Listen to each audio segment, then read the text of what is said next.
Hello, नमस्ते, राधे राधे, जय हिंद दोस्तों। मैं पूजा सिंह स्वागत करती हूँ आपके अपने YouTube चैनल सिजी ट्यूशन में। मैं उम्मीद करती हूँ कि आप स्वस्थ होंगे और मस्त तो आप होंगे ही हमेशा की तरह, क्योंकि आपका और पढ़ाई भी आप अपनी कंटिन्यू कर रहे होंगे। क्योंकि अगर मैं आपसे ऐसी उम्मीद करती हूँ तो शायद मैं गलत नहीं कर रही हूँ, क्योंकि आपका बोर्ड है, प्री बोर्ड है। आप प्री बोर्ड का एग्जाम लगभग सारे स्कूलों में 2-1 दिन में प्री बोर्ड स्टार्ट हो जाएगा। और मैं बच्चों को देखती हूँ कि बच्चे कैसे दिन रात लगे पड़े हैं। बिल्कुल वो वाले है ना कि वो बिल्कुल रट्टा मार पे लगे हुए कि हमें कौन सी चीज कहाँ से हमें मिले और हम कैसे पकड़ लें उसको कि हमको वो एग्जाम में हेल्पफुल हो जाए। तो आपको भी इस अप्रोच को अपनाना होगा, फॉलो करना होगा आपको भी, कि आपको भी कौन सी चीजें कहाँ से मिल रही हैं, वहां से उसको लेना है और अपनी पढ़ाई को आगे बढ़ाना है। और हम इस जो चुंबक का चैप्टर था, धीरे धीरे मुझे लगता है पिछला हमने 3 वीडियोस में चुंबक के चैप्टर के कई सारे पार्ट को हम सीखे थे। आज हम इसके एक अगले पार्ट क्या आप ये मान के चलिए कि आज हम चुंबक के चैप्टर के थियरी पार्ट को कंप्लीट करने वाले हैं। यानी कि आज हम क्या देखेंगे, तो सबसे पहले जो हम देखने वाले हैं वो ये है कि धारावाही परिनालिका में प्रवाहित विद्युत धारा के कारण उत्पन्न चुंबकीय क्षेत्र। अब देखिएगा, कभी कभी 1-2 नंबर में सीधे पूछ लेता है धारावाही परिनालिका किसे कहते हैं या क्या है धारावाही परिनालिका। तो आपको 3 लाइन की परिभाषा बोलूंगी, अभी मैं लिखवाऊंगी, समझाऊंगी, आपको वही परिभाषा लिखनी है जिसे आप क्या कहते हैं, धारावाही परिनालिका। ठीक, बड़े में आपके साथ आता है कि धारावाही परिनालिका में प्रवाहित विद्युत धारा, वही जो परिनालिका हम बनाएंगे उसमें अगर विद्युत धारा प्रवाहित करें तो उसके कारण उसमें जो उत्पन्न चुंबकीय क्षेत्र होगा उसके बारे में आपको बताना है। और होगा तो कौन होगा, कहाँ होगा, कैसे होगा, कितना होगा, दिशा कौन सी होगी, इसके बारे में हमें बताना है। उसके बाद एक छोटा सा टॉपिक हम देखेंगे, वैद्युत चुंबक। वैद्युत चुंबक बेसिकली पूछा नहीं जाता है, पर फिर भी आपको हम 2 नंबर में परिभाषा, क्योंकि वैद्युत चुंबक के आगे हमें एक और हेडिंग देखनी होगी, उस पे जो बल लगेगा, उसको कहीं रखने पे जो बल लगेगा उससे हमें देखना होगा फ्लेमिंग के बाएं हाथ का नियम। पहले जो सिलेबस हम देखते थे पुराने टाइम में, जब हम लोग पढ़ते थे, पुराने टाइम में हम लोग, खैर मुझे लगता है कि हम बूढ़े हो गए हैं, तो सही बात है, हम लगभग वृद्ध ही हो चुके हैं, क्योंकि हमारे टाइम पे, अब हमें ये कहना पड़ रहा है कि हमारे टाइम पे, तो उस समय हम फ्लेमिंग के बाएं हाथ का नियम, फ्लेमिंग के दाएं हाथ का नियम दोनों होता था। इस टाइम सिलेबस से फ्लेमिंग के दाएं हाथ का नियम नहीं है, सिर्फ और सिर्फ आपको फ्लेमिंग के बाएं हाथ का नियम पढ़ना है। तो चलिए स्टार्ट करते हैं। धारावाही परिनालिका, मैं इसी में एक छोटी सी और हेडिंग डाल देती हूँ आपको समझने के लिए। क्या है वो? धारावाही परिनालिका। धारावाही परिनालिका। खुद को रजाई में कवर कीजिए, कान में ईयरफोन लगाइए, हाथ में पेन पकड़िए और इतना कवर कीजिए कि केवल हाथ निकला और आपकी 2 आंखें निकली हुई। आंखों से देखना है, हाथों से लिखना है। तो धारावाही परिनालिका किसे कहते हैं, देखिएगा। यदि किसी कुचालक तार पर, कुचालक पाइप पर तांबे का विद्युत रोधी तार, परिभाषा कहती है यदि किसी कुचालक पाइप पर तांबे का कुचालक, जिसमें विद्युत का जो पाइप सुचालक, जैसे इसी पर लपेट लीजिए, ये प्लास्टिक है, यदि किसी कुचालक पाइप पर तांबे के विद्युत रोधी तार को लंबाई के अनुदिश, यानी लंबाई इधर है तो इसी दिशा में ऐसे लंबाई के अनुदिश कई फेरों में लपेटकर बनाई गई कुंडली को क्या कहते हैं हम? धारावाही परिनालिका। आप समझिएगा ऐसे, जैसे देखिए, ये हमने कहा कुचालक, इसको दोनों से कोई ले सकते हैं। ये हमने मान लिया कुचालक बेलनाकार पाइप, ये तांबे का विद्युत रोधी तार। मुझे पता है कि ये तांबे का विद्युत रोधी तार नहीं है, पर आप फिर वही बात कि हम मैथ के स्टूडेंट हैं जी, हम तो न जाने क्या क्या मान लेते हैं कि वो ये तो ये तो मान ही सकते हैं हम। तो हम इसको कुछ इस तरह से इसको लपेटना प्रारंभ करें, ऐसे ऐसे ऐसे लंबाई के अनुदिश, यानी मैंने यहाँ लपेटा, फिर इधर और फिर इधर, फिर इधर, फिर इधर, ऐसे ऐसे लपेट कर, लंबाई के अनुदिश लपेट कर एक कुंडली, और इधर फिर इधर, दोनों तरफ अभी लगा देंगे, इसको हम बैटरी से लगा देंगे। ठीक, लंबाई के अनुदिश लपेट कर बनाई गई इस कुंडली को, लंबाई के अनुदिश लपेट कर बनाई गई इस कुंडली को ही क्या कहते हैं? परिनालिका, धारावाही परिनालिका। तो अपने इसी बात को हम लिख लेते हैं। देखिएगा, मैं भी इसका फिगर भी बना दूंगी, किसी कुचालक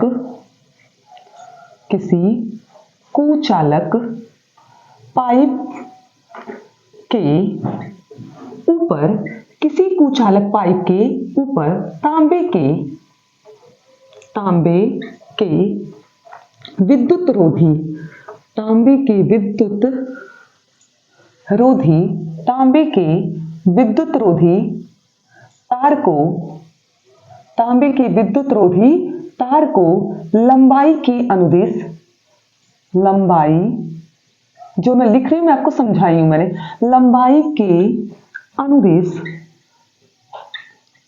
लंबाई के अनुदिश, लंबाई के अनुदिश लपेटकर, लंबाई के अनुदिश कई फेरों में, लंबाई के अनुदिश कई फेरों में लपेटकर, लपेटकर बनाई गई,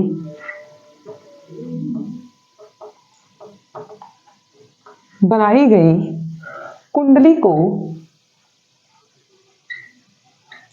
बनाई गई कुंडली को धारावाही परिनालिका कहते हैं। बनाई गई कुंडली को धारावाही परिनालिका कहते हैं। बनाई गई कुंडली को धारावाही परिनालिका कहते हैं। अब आप इसका फिगर देख लीजिए। हमने क्या कहा, एक बार फिर से आप समझिएगा। हमने कहा कुचालक पाइप, एक ये समझ लीजिए कोई कुचालक क्या हमारे पास है, ये पाइप है। ये क्या है, कुचालक पाइप।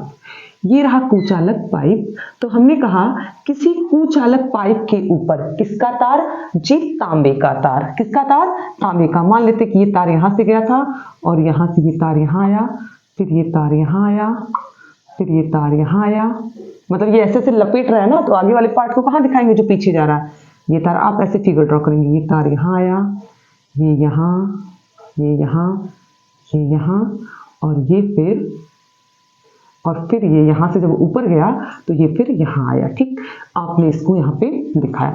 अब इसको नीचे लाके एक सेल या बैटरी से जोड़ लेते हैं, यहाँ कुंजी लगा देते हैं यहाँ। ठीक, अभी ध्यान दीजिए क्या है, यहाँ से धारा जा रही है और यहाँ से धारा आ रही है। अभी हम इसमें विद्युत धारा प्रवाहित नहीं, जैसे ही इसमें कुंजी लगाते हैं इसमें क्या होती है, विद्युत धारा। आप फिर से सुन लीजिए मैंने क्या कहा। हमने कहा एक किसी कुचालक पाइप के ऊपर, कुचालक पाइप के ऊपर तांबे का तार लिया, तांबे के तार को लंबाई के अनुदिश, लंबाई इधर है उसी दिशा में बढ़ते जाते हैं, लंबाई के अनुदिश कई फेरों में लपेटकर बनाई गई कुंडली को ही हमने क्या कहा, धारावाही परिनालिका कहा।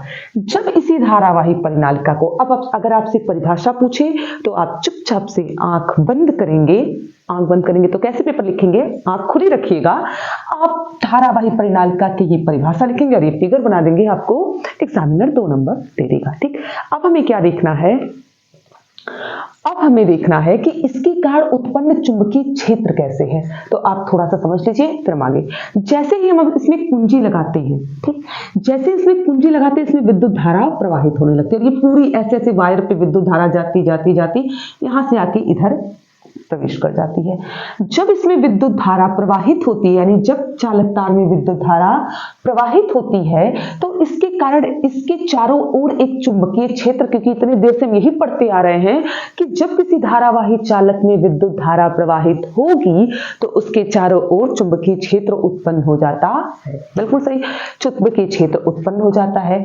और जब चुंबकीय क्षेत्र उत्पन्न होता है तो ये किसकी पाइप है ना, तो ये एक दंड चुंबक की तरह व्यवहार, किसकी तरह, दंड चुंबक। और दंड चुंबक के कई सारे फीचर हम पहले पिछले जब चुंबकीय बल रेखाओं के बारे में पढ़े थे वही हम पढ़ चुके हैं। ये किसकी तरह, तो ये एक दंड चुंबक की भांति व्यवहार करने लगता है। कैसे देखिएगा, दंड चुंबक की भांति व्यवहार करने लगता है और इसके किनारे जो चुंबकीय सुइयां रखी होती है वो विक्षेपित हो जाती हैं। चुंबकीय क्षेत्र उत्पन्न होगा तो चुंबकीय सुइयां हिलना डुलना शुरू कर देती हैं। अब जो चुंबकीय सुइयां विक्षेपित होती हैं उससे हम क्या कर लेते हैं, चुंबकीय बल रेखाएं खींच लेते हैं। तो आप एक काम करिए, पहले आप यहां तक नोट डाउन कीजिए, उसके बाद हम उत्पन्न चुंबकीय क्षेत्र देखते हैं। ठीक, तो यहां तक आपका हो गया। एक उस फिगर को आप रहने दीजिए, हम इसी के आगे एक और फिगर बना के आपको समझाते हैं दोनों चीजों को। और फिर हम, ये क्या है, ये धारावाही परिनालिका है। ये क्या है, केवल धारावाही परिनालिका। ठीक, एक बार फिगर और बनाती हूँ आपके लिए, आप देखिएगा। इसको मैं थोड़ा सा छोटा कर देती हूँ, इतना बड़ा बना दूंगी तो मेरा काम रुक जाएगा। हाँ, इसको ऐसे लाना चाहिए। ठीक, समझने के लिए आपको, आप इसको समझ चुके हैं, मैं ऐसा मानती हूँ कि आपने इसको समझ लिया अभी। अब देखिएगा इसी धारावाही परिनालिका को हम ऐसे बनाते हैं।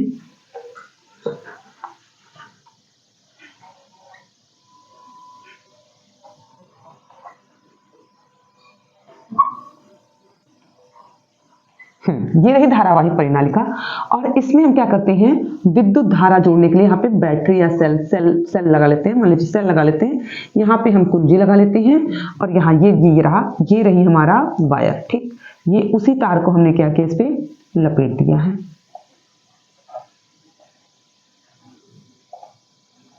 लग रहा है मेरी भी चित्रकारी अच्छी खासी हो गई है। ठीक, अब ये वायर यहाँ से निकल आता है और ये देखिएगा जब हम इसमें कुंजी लगाते हैं विद्युत धारा यहाँ से प्रवाहित होती है और ये विद्युत धारा यहाँ से आती है, तो हमने कहा इसके चारों ओर एक चुंबकीय क्षेत्र उत्पन्न होता है। और जो चुंबकीय क्षेत्र उत्पन्न होता है तो इसके ये दंड चुंबक की भांति व्यवहार करता है। दंड चुंबक है, दंड चुंबक की भांति। दंड चुंबक के कुछ नियम हमने पढ़ा था। इसके 2 ध्रुव होते हैं, उत्तरी ध्रुव, दक्षिणी ध्रुव, और जो सुइयां विक्षेपित हुई जब उसको हमने चुंबकीय बल रेखाएं खींची तो वो कैसी मिली, देखिएगा ये चुंबकीय बल रेखाएं उत्तरी ध्रुव से निकलकर दक्षिणी ध्रुव में प्रवेश करती हैं। ये चुंबकीय बल रेखाएं उत्तरी ध्रुव से निकलकर दक्षिणी ध्रुव में प्रवेश करती हैं। यहाँ ये देखिए, फिर एक और बना देते हैं। ये चुंबकीय बल रेखाएं उत्तरी ध्रुव से, आपने किताब में देखेंगे तो आपको ऐसा फिगर दिखेगा, बड़ा सुंदर डिजाइन लगता है। उत्तरी ध्रुव से निकलकर दक्षिणी ध्रुव में प्रवेश करती हैं। ऐसे ही नीचे भी हुई। तो ये चुंबकीय बल रेखाएं, हमने कहा ये चुंबकीय बल रेखाएं उत्तरी ध्रुव से निकलकर दक्षिणी ध्रुव में प्रवेश करती हैं। ये चुंबकीय बल रेखाएं उत्तरी ध्रुव से निकलकर दक्षिणी ध्रुव में प्रवेश करती हैं। हो गया। कुछ चुंबकीय बल रेखाएं जो बीच में चली ना बच्चा, वो बिल्कुल ऐसे चली सीधे। मान लीजिए कुछ ऐसे निकल गई, थोड़ी सी कुछ टेढ़ी निकली, और कुछ आई तो कुछ बिल्कुल सीधे गई। और अगर आपको थोड़ा भी याद हो तो आपने दंड चुंबक में ऐसा ही पढ़ा था जब पहली बार हम आपको चुंबकीय बल रेखाओं के बारे में, इनके गुणों के बारे में हम बताए थे। ठीक, तो याद रखिएगा। अगर आप चाहो तो अंदर भी बना सकते हो। अंदर ये दक्षिण से उत्तर चलती हैं, आपको पता है। अंदर की तरफ ये कैसे चलती हैं, दक्षिण से उत्तर की तरफ। तो हमने कहा कि ये जो चुंबकीय, देखिए इधर से निकल रही हैं, इधर से निकल रही हैं और इधर से प्रवेश कर रही हैं। ये इधर से इधर, ये दिशा है इनकी, ये दिशा है इनकी। तो आप क्या लिखेंगे, हमने कहा कि जब किसी धारावाही परिनालिका में शेल द्वारा, हम थोड़ा सा लिखते हैं आप समझिएगा, जब धारावाही परिनालिका में, जब धारावाही परिनालिका में, जब धारावाही परिनालिका में सेल लगाकर, जब धारावाही परिनालिका में सेल द्वारा, सेल लगाया, कुंजी लगाई, विद्युत धारा प्रवाहित हुई। सेल द्वारा विद्युत धारा प्रवाहित करते हैं, सेल द्वारा विद्युत धारा प्रवाहित करते हैं। हाँ, पता है कि थोड़ा बड़ा है, पर आप ये जानिए कि वही वाली भान है कि अगर आप सूर्य की तरह चमकने की इच्छा रखते हैं तो आपको सूर्य की तरह जलने, सूर्य की तरह तपने का साहस भी अपने अंदर रखना होगा। तो बिना कलम घिसे, बिना कलम चलाए, बिना मेहनत किए आपको सफलता नहीं मिलने वाली। तो प्लीज पेन उठाइए और बार बार लिखिए। जितनी बार आप लिखेंगे उतनी बार आपकी प्रैक्टिस होगी और उतना ही तेज एग्जाम में आपका हाथ खुद ब खुद फ्लो में आगे बढ़ता जाएगा। तो जब धारावाही परिनालिका में सेल द्वारा विद्युत धारा प्रवाहित करते हैं तो परिनालिका के चारों ओर, तो परिनालिका के चारों ओर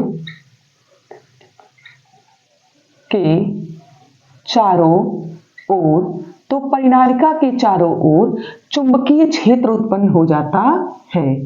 तो परिनालिका के चारों ओर चुंबकीय क्षेत्र, आप भी लिखिए, उत्पन्न हो जाता है। मैं चाहती तो आपको बोल के लिखवा सकती, पर मुझे लगता कि अगर मैं लिखूंगी तो आपको भी लगेगा कि आपको मेहनत करनी है। चारों ओर चुंबकीय क्षेत्र उत्पन्न हो जाता है तथा परिनालिका चुंबक की भांति, तथा परिनालिका दंड चुंबक की भांति, दंड चुंबक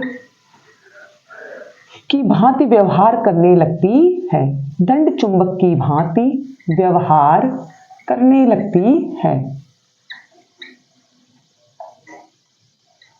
दंड चुंबक की भांति व्यवहार करने लगती है। ठीक, चुंबक के दो ध्रुव होते हैं दंड चुंबक के, एक उत्तरी ध्रुव और एक दक्षिणी ध्रुव, यानी परिनालिका के दो ध्रुव बन जाते हैं, एक उत्तरी ध्रुव और एक दक्षिणी ध्रुव। इससे पहले आप ये लिखेंगे, अब ये चुंबक की तरह व्यवहार करने लगी तो क्या होगा, होगा ये कि चुंबकीय सुइयां विक्षेपित हो जाती हैं। आप लिखेंगे इसके चारों ओर, इसके चारों ओर, इसके चारों ओर रखी चुंबकीय सुइयां, चुंबकीय सुइयां, चुंबकीय सुइयों के, चुंबकीय सुइयों, थोड़ा सा लाइन कम करते हैं, चुंबकीय सुइयों के विक्षेपित होने के कारण, चुंबकीय सुइयों के विक्षेपित होने के कारण सुइयों के माध्यम से, सुइयों के माध्यम से क्या कर लेते हैं जी, कर लेते हैं ये कि चुंबकीय बल रेखाएं खींच लेते हैं। सुइयों के माध्यम से चुंबकीय बल रेखाएं, चुंबकीय बल रेखाएं खींच लेते हैं, चुंबकीय बल रेखाएं खींच लेते हैं। ध्यान दीजिएगा एक सेकंड, चुंबकीय बल रेखाएं खींच लेते हैं। फिर लिखिएगा, परिनालिका का एक सिरा, एक लाइन और है बाकी हमारा समाप्त है ये लगभग। परिनालिका का, परिनालिका का एक सिरा, परिनालिका का एक सिरा उत्तरी ध्रुव तथा दूसरा सिरा, तथा दूसरा सिरा दक्षिणी ध्रुव की तरफ व्यवहार करने लगता है। दक्षिणी ध्रुव की भांति व्यवहार करने लगता है। भांति भांति प्रकार के लोग रहते हैं हमारे देश में। भांति व्यवहार, अरे लिखना नहीं था ये, व्यवहार करने लगता है। यहां तक हो गया। अब ध्यान दीजिएगा, ये अब आपको क्या लगता है ये खत्म हो गया? बिल्कुल खत्म नहीं हुआ। अब आपको ऑब्वियस है कि एग्जामिनर 6 नंबर तो आपको ऐसे देने वाला नहीं। अगर ये 6 नंबर में आ रहा तो इसमें कुछ और पूछेगा। पहले आपने क्या लिखा, आपने बताया कि धारावाही परिनालिका किसे कहते हैं। आपने सबसे पहले परिनालिका के बारे में बताया। आपने कहा किसी विद्युत रोधी पाइप पर, किसी कुचालक पाइप पर विद्युत रोधी तांबे के तार को कई फेरों में कुंडली के आकार में लपेट कर जो बनाते हैं उसी को हम क्या कहते हैं, धारावाही परिनालिका। फिर आपने कहा कि जब इसी परिनालिका को किसी सेल से जोड़ देते हैं, यानी कि जब इसमें सेल के द्वारा विद्युत धारा प्रवाहित करते हैं तो इसके चारों ओर एक चुंबकीय क्षेत्र उत्पन्न हो जाता है। अतः यह परिनालिका चुंबक की भांति, दंड चुंबक की भांति व्यवहार करने लगती है।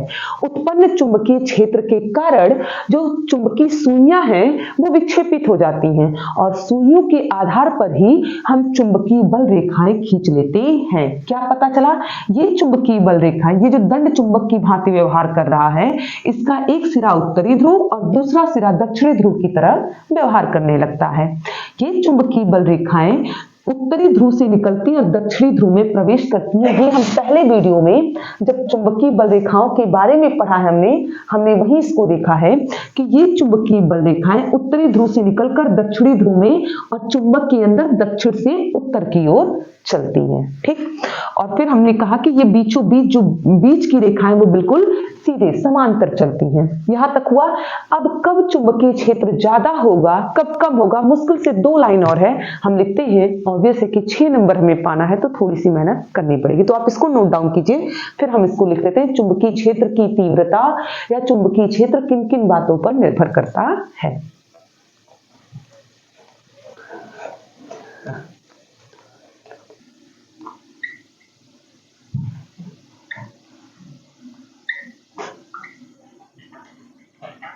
आपको बताना है परिनालिका द्वारा उत्पन्न चुंबकीय क्षेत्र की तीव्रता, थोड़ा सा सीरियस होकर आप पढ़िए क्योंकि आपको ये मार्क्स देंगे एग्जाम में। तो परिनालिका द्वारा उत्पन्न चुंबकीय क्षेत्र की तीव्रता, आपको लिखने का तरीका आप लिखेंगे परिनालिका द्वारा उत्पन्न चुंबकीय क्षेत्र की तीव्रता निम्न बातों पर निर्भर करती है। परिनालिका द्वारा उत्पन्न चुंबकीय क्षेत्र की तीव्रता, उत्पन्न चुंबकीय क्षेत्र की, परिनालिका द्वारा उत्पन्न चुंबकीय क्षेत्र की तीव्रता निम्न बातों पर निर्भर करती है। ये यूं कहें कि निम्नलिखित बातों पर निर्भर करती है। वो क्या है? अरे जो पता भी नीचे लिखेंगे, निम्नलिखित बातों पर निर्भर करती है। क्या निर्भर करती है? तो नंबर 1 है, सबसे पहले निम्नलिखित बातों पर निर्भर करती।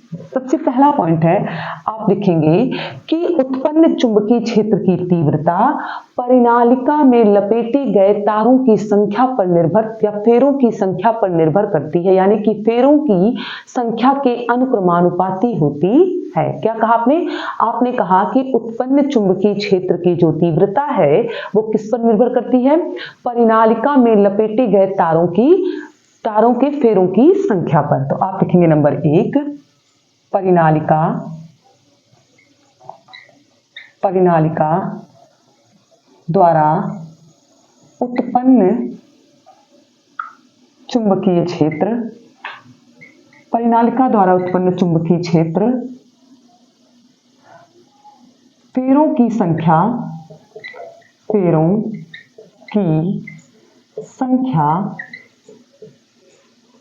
संख्या पर निर्भर करती है, निर्भर करता है। अतः क्या मतलब हुआ? अतः आप लिखेंगे अतः फेरों की संख्या बढ़ाने पर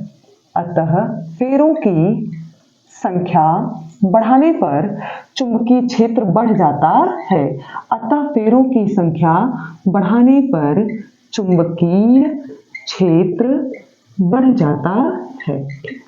अगली लाइन आप क्या लिखेंगे? अगली लाइन आपने कहा कि ये जो बह रही है धारा, दूसरा आप लिखेंगे कि परिनालिका द्वारा उत्पन्न चुंबकीय क्षेत्र परिनालिका में प्रवाहित धारा के मान पर निर्भर करता है। धारा ज्यादा बहेगी तो ज्यादा क्षेत्र कवर करेगा, चुंबकीय क्षेत्र ज्यादा बनेगा। चुंबकीय क्षेत्र ज्यादा बनेगा तो बल रेखाएं भी ज्यादा होंगी। देखिएगा, परिनालिका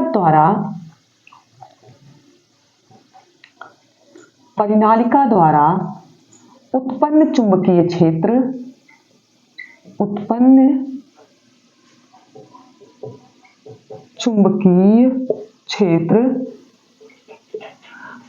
प्रवाहित धारा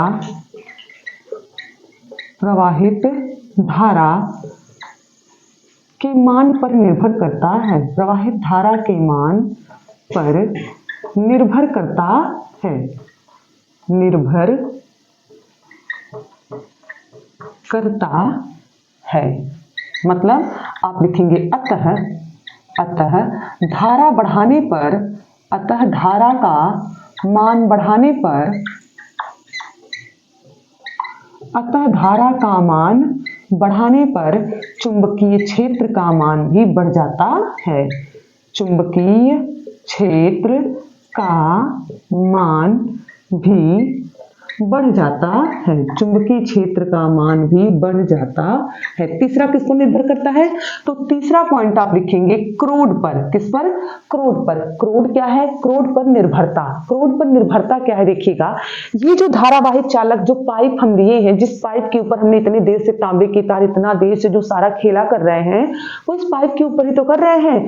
इस पाइप के अंदर कोई एक लोहे का टुकड़ा रख दे, तो एक पदार्थ टुकड़ा, वो पदार्थ लोहे का टुकड़ा रख दे तो इसके चुंबकीय क्षेत्र की तीव्रता बढ़ जाती है। क्या होता है जी? इसके चुंबकीय क्षेत्र की तीव्रता बढ़ जाती है। तो कैसे, क्या हमने कहा? हम तीसरा पॉइंट लिखते हैं, क्रोड पर निर्भरता। क्रोड पर क्रोड क्या है? तो आप कहेंगे कि धारावाही जो परिनालिका उसके भीतर किसी पदार्थ यानी लोहे के टुकड़े को ही क्या कहते हैं? क्रोड कहते हैं। तो आप लिखेंगे क्रोड पर निर्भरता। यदि परिनालिका के भीतर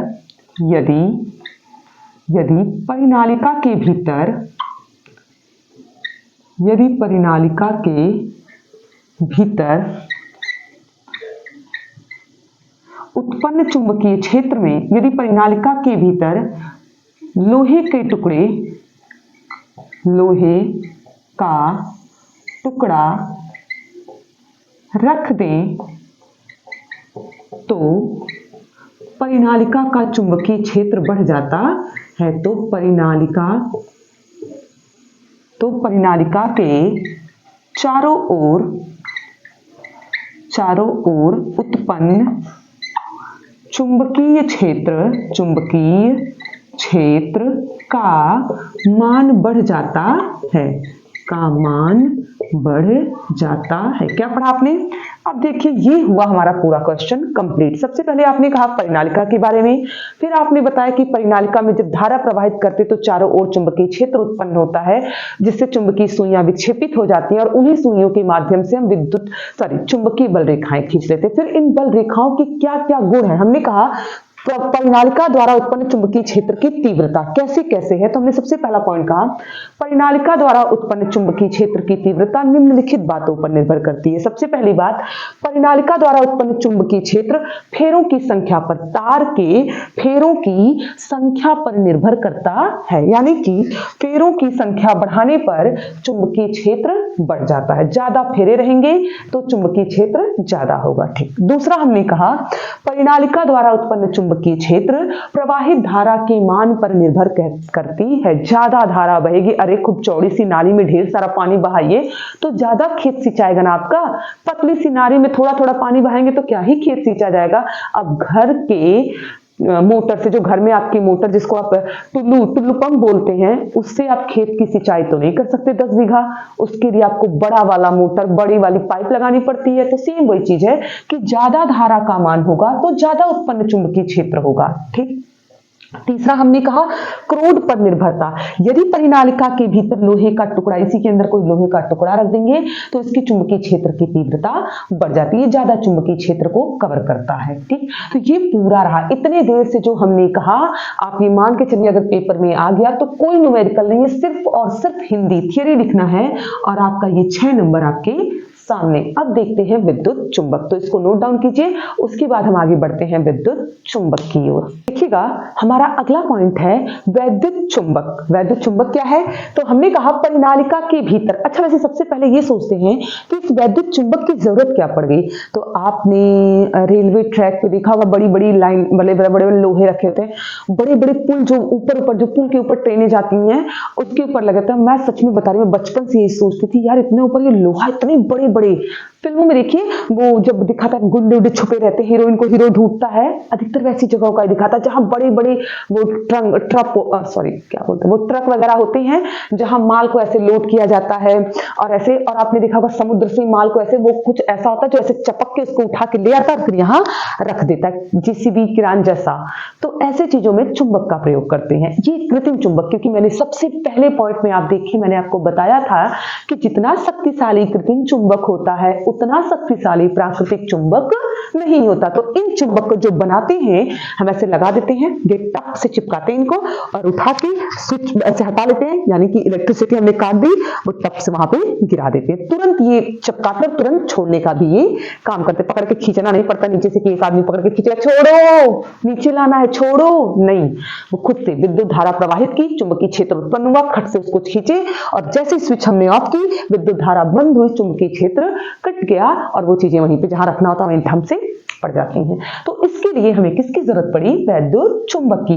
परिनालिका के भीतर उत्पन्न प्रबल चुंबकीय क्षेत्र, हमने कहा जब लपेटते थे तो उसके अंदर चुंबकीय क्षेत्र का उपयोग करके परिनालिका के भीतर नर्म लोहा ले जाके रख देते हैं, पदार्थ लगते हैं, लोहे के अलावा भी रखते हैं। ठीक। नर्म लोहे को रखकर चुंबक बनाने में किया जाता है। ठीक। जिसे वैद्युत चुंबक कहते हैं। इसी को, जो इसके द्वारा रखकर जो चुंबक बनता है उसे हम क्या कहते हैं? वैद्युत चुंबक। ये 2 प्रकार का होता है। कितने प्रकार का होता है? 2 टाइप का होता है। यह आप लिखेंगे, यह 2 प्रकार का होता है। यह 2 प्रकार का होता है। कौन कौन है 2 प्रकार का? तो आप कहेंगे जी, एक होता है नंबर 1 स्थायी चुंबक, नंबर 1 स्थायी चुंबक और नंबर 2 अस्थाई। स्थाई मतलब जो परमानेंट बनेगा, और अस्थाई का जो जब चाहे तब हटा ले, जब चाहे तब बना ले, अस्थाई चुंबक। अब आप कहेंगे कि ये अस्थाई और स्थाई पता कैसे करेगा, तो मैं बताती हूँ। यदि बीच में पीतल रखा जाए, क्या रख दें, पीतल, यानी कि ये जो लोहा है, लोहा न रख करके उस गोल वाले जो पाइप के भीतर पीतल ले जाए तो ये स्थायी चुंबक बनाएगा। आप चाहो तो लिख सकते हो, यदि बीच में पीतल रख दें परिनालिका के भीतर तो स्थायी चुंबक, और यदि बीच में नर्म लोहा, कच्चा लोहा यानी कि नर्म लोहा रख दें तो ये कैसा चुंबक बनाएगा, अस्थायी चुंबक। ठीक, तो हमने कहा जो परिनालिका के भीतर प्रबल विद्युत क्षेत्र उत्पन्न हुआ है उसी के भीतर लोहे का एक टुकड़ा डाल देते हैं तो उससे क्या बन जाता है, विद्युत चुंबक। विद्युत चुंबक 2 प्रकार का होता है, एक स्थायी चुंबक, एक अस्थायी। स्थायी चुंबक किसको कह रहे हैं जी हमने कहा जी अगर पीतल रख दें तो विद्युत चुंबक स्थायी चुंबक बनेगा, और अगर नरम लोहा रख दें तो बनने वाला चुंबक अस्थायी चुंबक बनेगा। आजकल के तो बच्चे कहते हैं सर ये काम कर दूं, मैं ये काम कर दूं। हमारे टाइम बच्चे कहते जी सर जी देखिए जी हमको मार दी है, मैडम जी देखिए बहुत मार रही हैं। आगे भी जी लगाना था, पीछे भी जी लगाना था, वो बात ही अलग थी। तो यहां तक अगर आपका हो गया है तो हम देखते हैं। अब देखिएगा इस वैद्युत चुंबक को जब किसी दूसरे चुंबकीय क्षेत्र में रखा जाता है तो इस पर एक बल कार्य करने लगता है। एक तो पहले से ही परिणाम चुंबक है, किसी बाहर से कोई और चुंबकीय क्षेत्र इसके ऊपर अप्लाई करे, कोई और चुंबक लाके रख दे तो इसके ऊपर फोर्स लगाता है।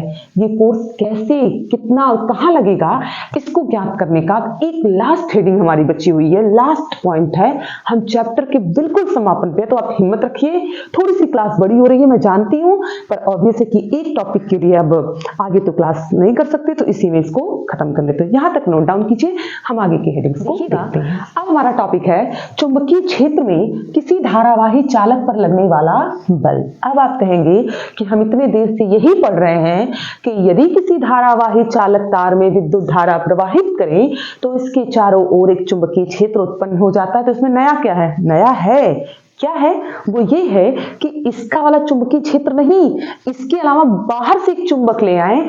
अब उसकी बात क्या होगा, तो ध्यान दीजिए, यदि किसी धारावाही चालक तार में विद्युत धारा प्रवाहित करते हैं तो इसके चारों ओर एक चुंबकीय क्षेत्र उत्पन्न हो जाता है। यदि इसी धारावाही चालक तार को किसी बाह्य चुंबकीय क्षेत्र, बाहर से ऐसे नाल के आकार का बना के किसी बाह्य चुंबकीय क्षेत्र में रख दें तो बाह्य चुंबकीय क्षेत्र के कारण इस पर एक बल लगता है, इस पर एक फोर्स काम करेगा। आप लिखेंगे हम जानते हैं, वी नो दैट के साथ शुरू करेंगे वरना पूरी कहानी कहना पड़ेगा। आप भले कुछ जानते रहिए, कहिए हम बहुत कुछ जानते हैं। क्या जानते हैं, हम जानते हैं कि यदि किसी धारावाही चालक तार में, यदि किसी धारावाही चालक तार में, यदि किसी धारावाही, किसी की कलम रुकनी नहीं चाहिए, यदि किसी धारावाही चालक तार में विद्युत धारा प्रवाहित करें, विद्युत धारा प्रवाहित करें तो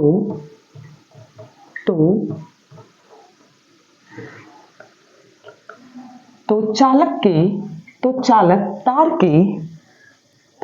तार के चारों ओर चुंबकीय क्षेत्र उत्पन्न हो जाता है। चारों ओर चुंबकीय क्षेत्र उत्पन्न हो जाता है। यहां तक तो हमें पता था, लेकिन अब कांड क्या करना है जी, ये करना है चुंबकीय क्षेत्र उत्पन्न हो जाता है। यदि, अब लिखेंगे यदि इसी धारावाही चालक को, यदि इसी धारावाही चालक को, धारावाली लिख रहे हैं, वहां शेरा वाली की तरह हम धारावाली लिखने लगे। यदि इसी धारावाही चालक तार को किसी बाह्य चुंबकीय क्षेत्र में रख दें, तार को किसी बाहर से किसी बाह्य चुंबकीय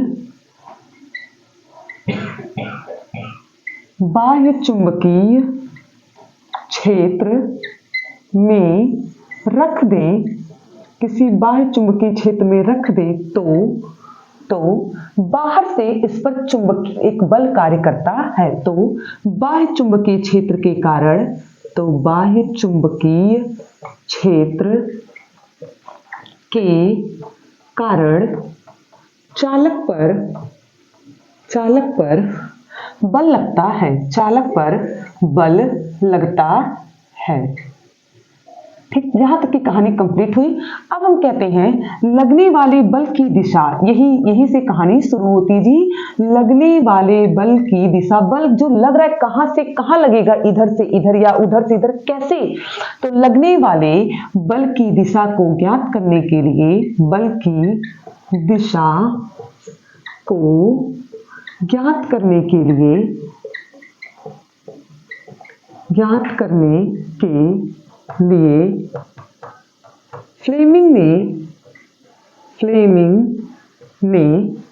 फ्लेमिंग का इतना बड़ा काम किया, इनका नाम अच्छे से लिखते हैं, के लिए फ्लेमिंग ने एक नियम प्रस्तुत किया, एक नियम दिया, जिसे अब आप खुश हो गए सुन के, हर साल पेपर में मिलता है आपको। एक नियम दिया, 5 मिनट की क्लास आप लोग की और है। एक नियम दिया जिसे फ्लेमिंग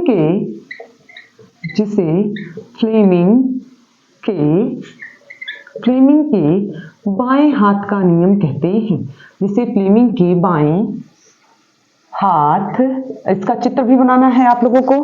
फ्लेमिंग के बाएं हाथ का नियम कहते हैं, जिसे फ्लेमिंग के बाएं हाथ का नियम कहते हैं। अब आप लोग एक बार यहां तक देखिए, हमने कहा कि हमें पता है कि किसी धारावाही चालक तार में विद्युत धारा प्रवाहित करेंगे तो इसके चारों ओर चुंबकीय क्षेत्र उत्पन्न हो जाएगा, इसमें कोई नई बात नहीं है।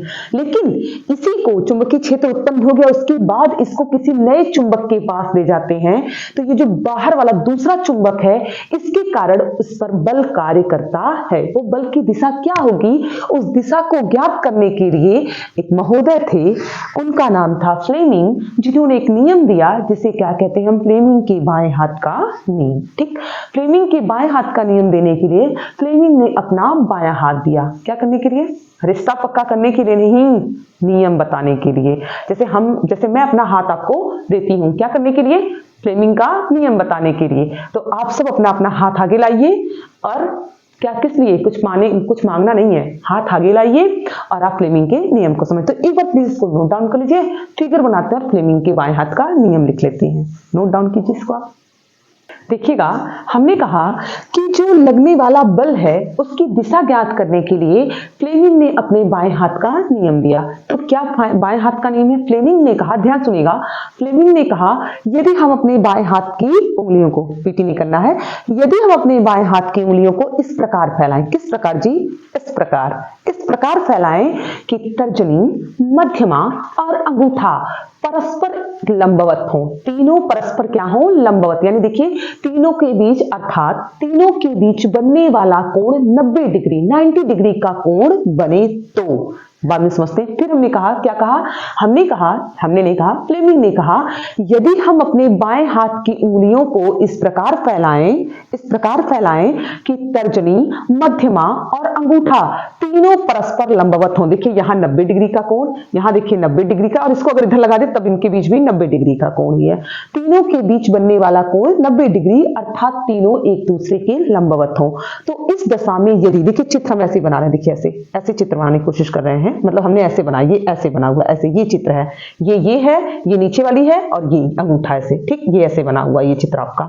तो इस दशा में यदि तर्जनी चुंबकीय क्षेत्र की दिशा को प्रदर्शित करे और जो धारा है, जो मध्यमा है वो चालक में बहने वाली धारा को, अगर धारा इधर बहेगी, देखिए धारा इधर बहे और ये चुंबकीय क्षेत्र की दिशा को प्रदर्शित करे, तो अंगूठे की जो दिशा होगी वो चालक पर लगने वाले बल की दिशा होगी। तो अंगूठे की दिशा चालक पर लगने वाले बल की दिशा को प्रदर्शित करेगी। आप फिर से लिखिएगा, क्या, आप सब बोलिए, फ्लेमिंग के बाएं हाथ का नियम, फ्लेमिंग के बाएं हाथ के नियम के अनुसार, या ऐसे लिखिए, इस फ्लेमिंग के नियमानुसार, फ्लेमिंग के बाएं हाथ के नियमानुसार, फ्लेमिंग के बाएं हाथ। वाह, अब तक ये मार्कर नहीं चल रहा था, अब जो हमारी क्लास खत्म होने वाली तो मार्कर बहुत सही चल रहा है। फ्लेमिंग के बाएं हाथ के नियमानुसार, अब किसी के अनुसार जब लिखते हैं ना बच्चा, तो ये लिखने का तरीका होता है कि इसको हम लिखेंगे इन्वर्टेड कामा में। आगे से कॉपी में अच्छे से लिखेंगे, जहां खत्म होगा उसके आगे से लिखना। फ्लेमिंग के बाएं हाथ के नियमानुसार, यदि हम अपने बाएं हाथ की उंगलियों को, यदि हम अपने बाएं हाथ की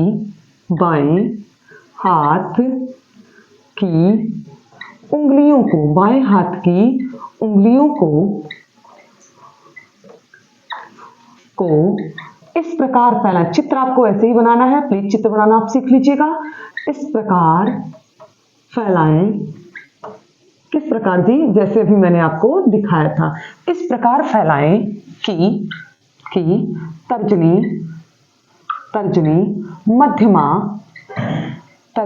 मध्यमा और अंगूठा परस्पर एक दूसरे के लंबवत हो। अंगूठा तीनों परस्पर लंबवत हो, या ऐसे लिखिए परस्पर, अंगूठा तीनों परस्पर लंबवत हो, परस्पर लंबवत। अब जब लंबवत लिखेंगे तो थोड़ा सा इंपैक्ट अच्छा डालने के लिए और समझने के लिए भी लंबवत के आगे लिखिएगा तीनों परस्पर लंबवत, अर्थात तीनों के बीच, ये चुंबकीय क्षेत्र में नीचे लिख देती हूँ आपको समझने के लिए, चुंबकीय क्षेत्र, अर्थात तीनों के बीच बनने वाला कोण 90 डिग्री हो, अर्थात तीनों के बीच बनने वाला कोण 90 डिग्री हो। कितना हो? कोण 90 डिग्री हो। ठीक, अब इसको बोलिए, तीनों एक दूसरे के लंबवत हो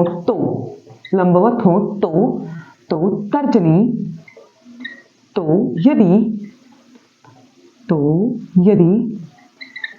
यदि इनको फिर बुखार हो गया, यदि तर्जनी चुंबकीय क्षेत्र की दिशा,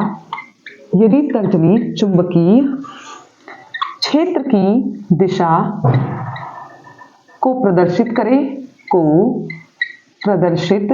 करे, यानी ये इसकी दिशा होगी, चुंबकीय क्षेत्र की दिशा को प्रदर्शित करे, तथा मध्यमा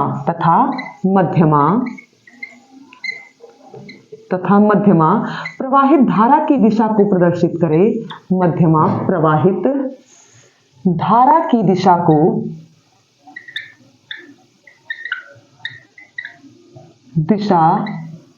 को प्रदर्शित करे। तो क्या होगा? तो अंगूठा चालक में, अंगूठा छाप नहीं, अंगूठा चालक में अंगूठा चालक पर लगने वाले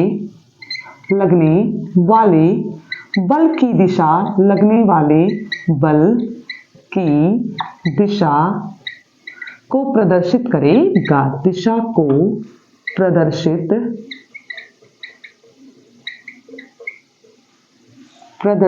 करेगा।